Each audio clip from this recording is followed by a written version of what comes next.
Hello, I'm René Haveman, and you are watching Farm Future News, episode 16.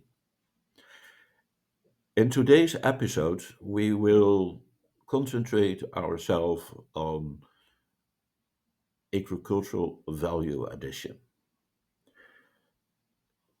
During my visits the last couple of weeks in West Africa, I see often farmers complaining about that if they are on the market, everyone is on the market, and that there is hardly processing capacity for their commodities. They're asking for investors to sell their produce on during the times of a glut in the market. And it's understandable, but why would you look to others and not look to yourself? We are often looking far too complex where the solutions are nearby. I'd like to show you today a few videos about value addition, how crucial value addition is for the local communities, that industries are created close to the farmer's village in order to create new opportunities for people who cannot become a farmer. And they can become an employee or start their own processing plant. I hope you and others will watch this video and be inspired for what you can do to add value to your produce.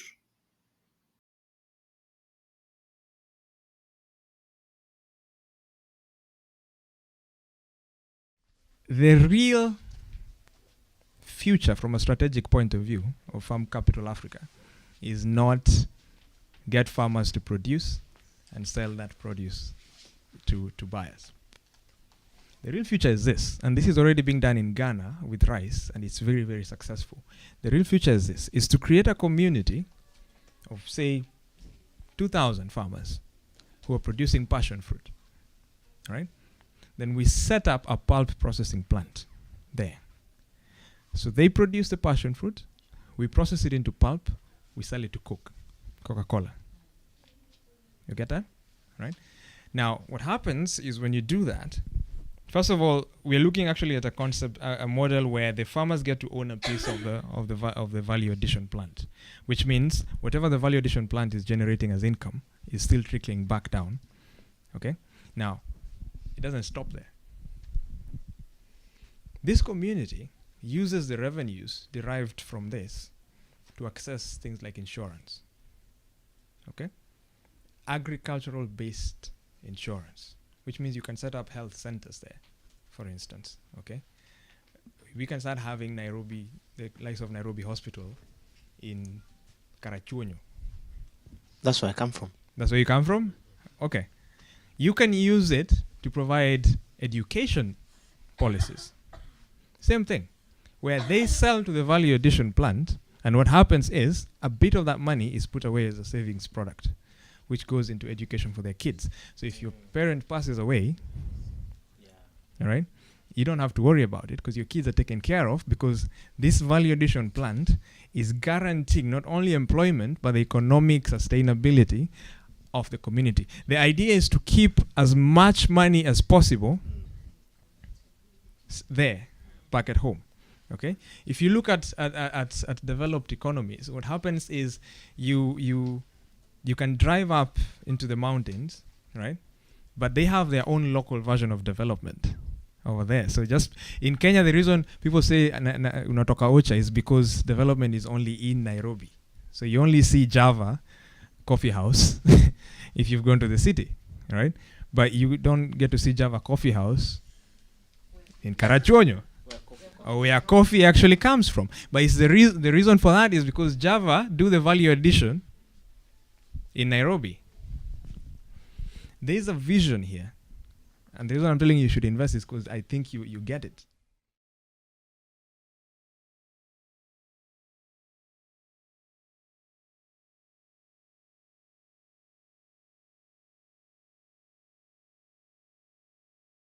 We are making butter. My name is Wandowushe Klimba. I'm from South Africa.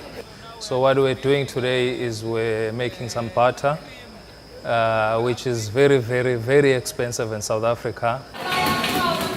The reason why we have chosen that processing should be a part of this course is to teach the student how to make more value, high value products out of plain agricultural products such as meat and milk, to make a product that can last for longer and that they can sell on the local market or at a store at their own farm. Most of the farmers, they only produce milk or maybe they only produce meat, but they do not add value processing, which is very important. The most important lessons today, I think, is that from simple ingredients you can make a high value product in a simple way without using any expensive machinery other than your muscles and a bucket and a stick. Taking the skill that we have learned today, we can introduce it in South Africa to many farmers. It is a very easy thing that anyone can do on their home. So yes, I think it will not just help me and my family, but others as well. The students actually, they did very well. It was a hard process making butter from scratch. They had fun and they learned that continually working with the cream and making good butter in the end. So well done to the students for giving it a hard effort. Kipkebut is among the few tomato farmers in the Rift Valley who have resorted to preserving the crop through sun drying. Having cultivated tomatoes for close to a decade now, Kipkebut laments on the ups and downs of his venture. Enrico Nerilli, an Italian investor spearheading the project in Baringo and Elgeyo Marakwet, talks about the significance of sun-drying tomatoes. The need is this. One is to increase the time of preservation. Two, to have a highest price in the market. And preserve also the organoleptic characteristics of the food. I mean, this tomato will be more or less the same characteristics of the fresh one, but not for short time, but for a long time. The process involves drying of tomatoes when they are ripe. It works best when the weather is low in humidity, about 60%, with high temperatures during the day. It begins with washing the tomatoes, then airing them to dry. They are then cut into halves and salted. The slices are then placed on racks outdoors in direct sun. The entire process can take up to 2 weeks, depending on the type of tomato, temperature and humidity during drying. During the period, it is important to be wary of insects that might attack the tomatoes as they dry. The drying process has enabled farmers like Kipkebut not only reduce losses, but also boost their annual returns. From just rough estimates, the conventional tomatoes in this area, they fetch up to 650,000 net. Minus expenses, 650,000 per hectare. And these sun-dried tomatoes, after going through the simple value addition, they can fetch up to 1 million shillings from the same area. Dennis Otieno, Smart Farm.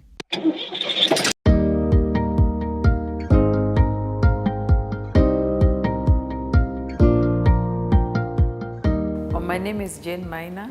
I am the Managing Director of VAT Limited, a Kenyan company that is currently based in Machakos County. We are in horticultural produce processing and export as fresh.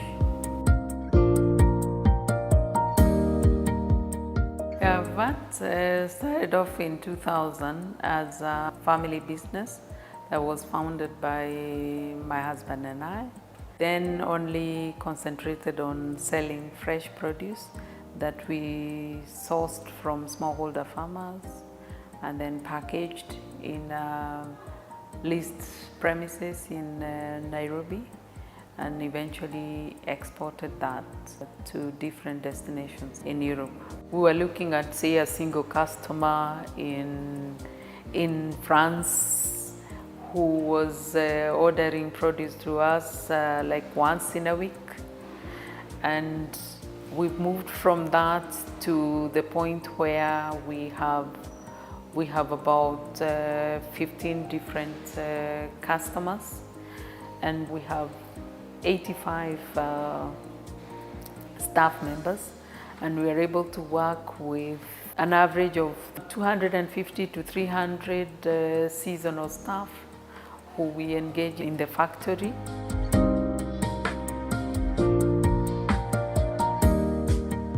As time went on, we sought to diversify our business, go more into value addition. And when we were thinking about exactly what in value addition we would be looking at, we considered mangoes, because the same farmers who supply us with the fresh vegetables for exports also grow mangoes, and we were alive to the fact that most of the mangoes that is produced actually goes to waste because it doesn't find its way to the market in time.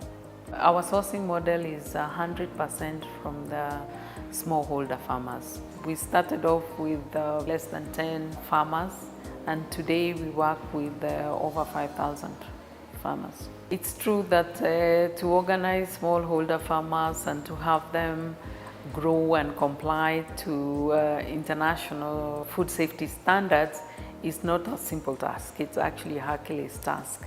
But what we do then, we have to invest a great deal in establishing a supportive structure within the growing regions. So we attach trained agronomists within those areas who are in charge of training the farmers, updating their knowledge from time to time, and we seek through partnerships so that they understand, and everyone along the value chain understands why we have to do things in a certain way. We encourage the farmers to form into groups. When they are formed into groups, they make viable organs through which to market their product. It also helps in providing legal framework against which we can do contractual farming. Value addition allows us to not only have an additional revenue stream, and I mean us together with the smallholder farmers that we work with, but also cushions the business against the over-reliance on one market and one mode of transport. Because we now can produce pulp, which we sell to the juice processors within the country and also within the East African region, as well as the wider COMESA region. And then we have our newest product, which is further into the journey of value addition, which is the dried mango. And dried mango has a market in Europe, has a market in the USA. It is also a final product. So it was an opportunity for us to consider placing organic products into the market. A lot of our farmers, especially in the coastal region, are growing mangoes organically. Our pulping line can do both the mango fruit and the passion fruits. And we also have a significant market for exporting fresh passion fruits. When compared to the passion fruit, they actually complement each other. When we are off season on mango, then we switch to the passion fruit. In September, we have mangoes in season in Kilifi. In October, we have mangoes in Damu and Tana River counties, as well as say in Kitui, and we have then followed by the areas of Makueni County, Machakos, and then eventually we have mangoes coming from Embu, Muranga, and Meru. We are looking to grow the size of our business, both in revenue and in the volumes that we put out there. We believe that there is a sustained market in Europe. If we can also build and consolidate our sourcing base, we will be able to tap onto the markets that are also opening up. We also seek to widen our supply base. So we are looking for new farmers constantly. Nationally, have an increase in mango trees population. Future plans is more and more into value addition. We are exploring prospects of including such products as coconuts, as jackfruits. We need more and more young people to find interests in agribusiness. Agribusiness for a long time has been left for the fathers and the mothers and the older generation.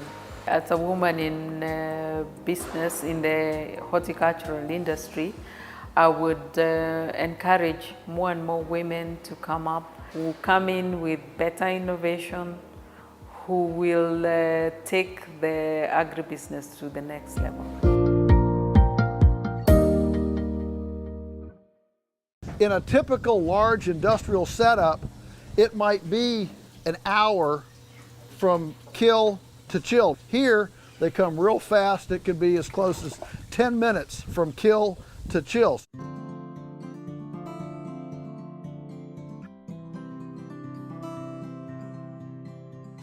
So we're processing chickens here today in our little outdoor processing facility under the PL 90-492 producer grower exemption.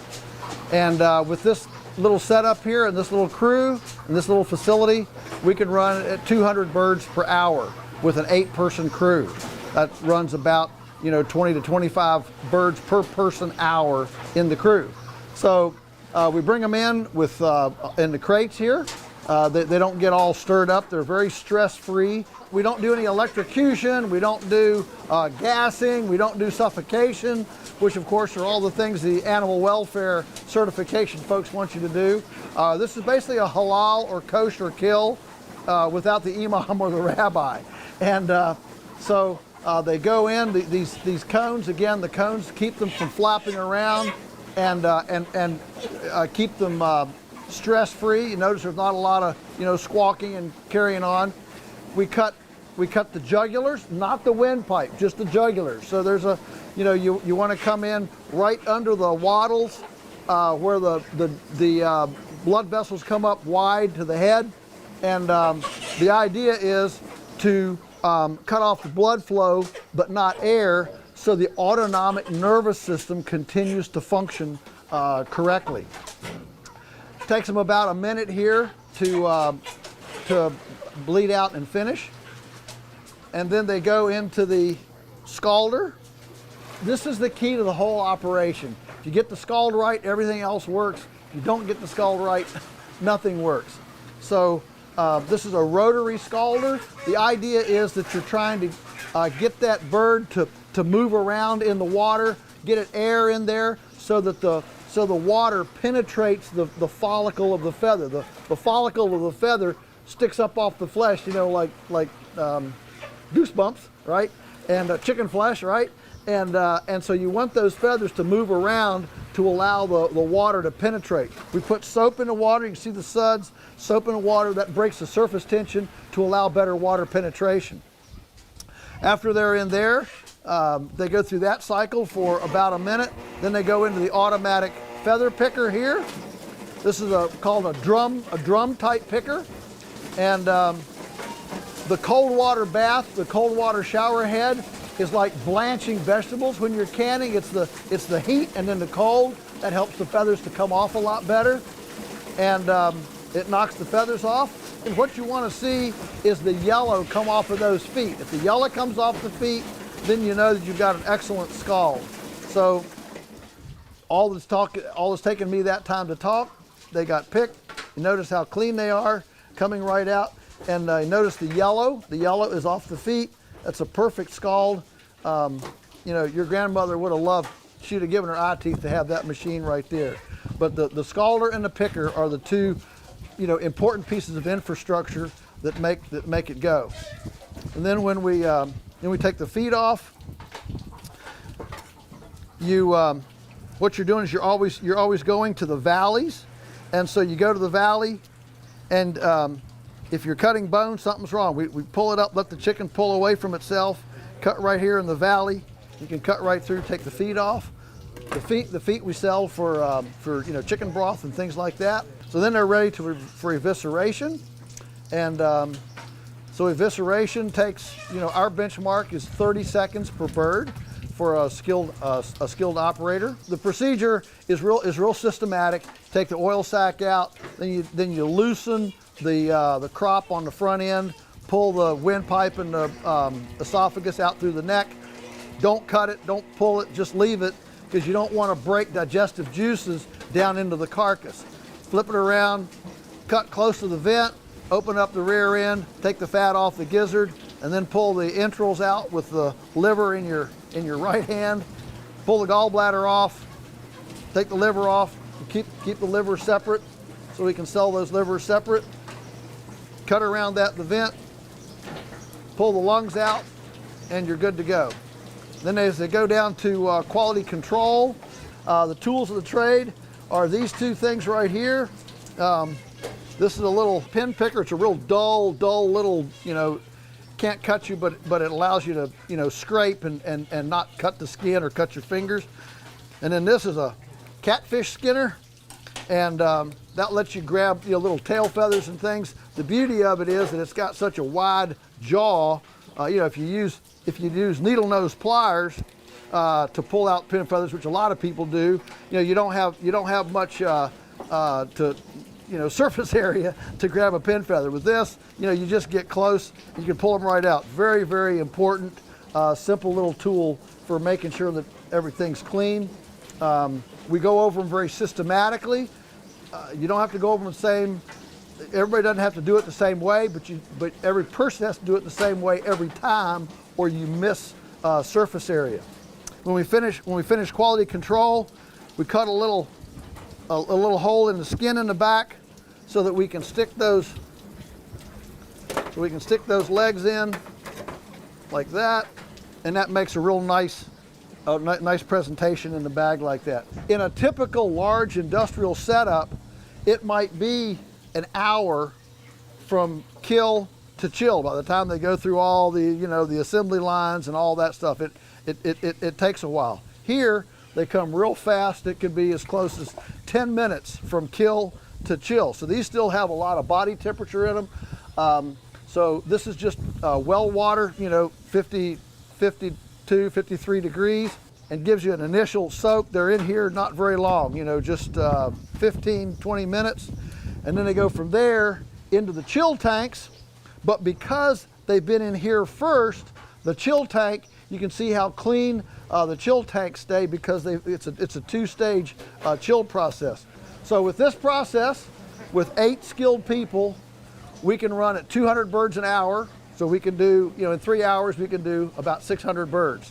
So it's a very, very efficient system, very cheap, and it's simple, open air, fresh air, no smells. We don't have the quilting bees anymore. We don't have the threshing rings anymore. What we do have is communal processing on farm, serving our local community. We have seen a variety of examples of value addition. It's about you, the farmer, to decide on what you want to do. But don't blame the society if there are no solutions for your value addition. Be creative. Your solution is far closer to you than maybe you think. Don't look into the perfection of the highest value, but look to opportunities that are close to your farm situation. And find help, find extension service to advise you in what you can do in adding value. Or go to advisors who can help you with developing a business plan, not as a paper document, but starting small, producing just for yourself, and then improving it. And if you have not become sick, you can sell it to your neighbor. And if your neighbor and you both are happy with the produce you produce, you can sell it on the market in your village, and then to your region, and then to your capital, and maybe export. Be creative. Believe that your ideas have value. Thank you very much for watching this video, and I hope you have enjoyed it. Please like the video, because with that we are becoming higher in the appreciation level of the internet. Subscribe to this channel, and then you can see every week a new episode. Thank you very much.